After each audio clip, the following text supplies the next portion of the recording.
Tako imenovani coworking prostori so namenjeni podjetnikom, ki zdaj delajo od doma, potrebo po njih pa so v Brežicah zaznali že pred leti. Projekt je dejansko nastal iz potrebe oziroma zaznali smo potrebo v okolju in iz tega namena se je potem občina že nekaj časa odločala, ali in kje to vzpostaviti.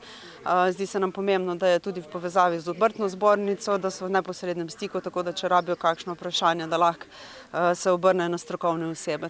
3 ločeni prostori za sestanke, srečanja in delo skupaj zavzemajo 60 kvadratnih metrov. Občina je investirala nekaj čez 30.000 evrov, da je to uredila, prav tako pa bo najemala ta prostor za 3 leta.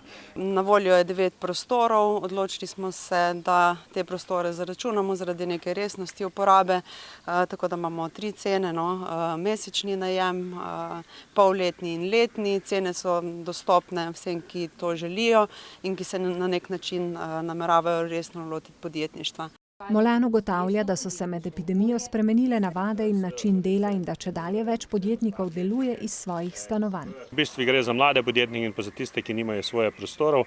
Smo pa se odločili, da je to en skupni prostor, kajti po moje bi bilo neracionalno, da bi imel vsak svojo pisarno najemov.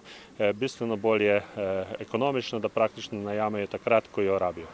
Občina Brežice se z velikimi vlagatelji v svojih obrtnih conah sicer krepi tudi na področju velikega gospodarstva. Da imamo eno največjih investicij državnih v tem trenutku, državnega pomena, to je avtomotiv, ki gradi praktično 2 proizvodne obrata. Eden je v Šentlenartu, drugi v Brezini, prav tako prihaja še podjetje IT, tudi, ki bo delal za nemški trg. Nedavno so na občini sprejeli tudi sklep o širitvi obrtnih con Dobova in Brezina v skupni velikosti 12 hektarjev.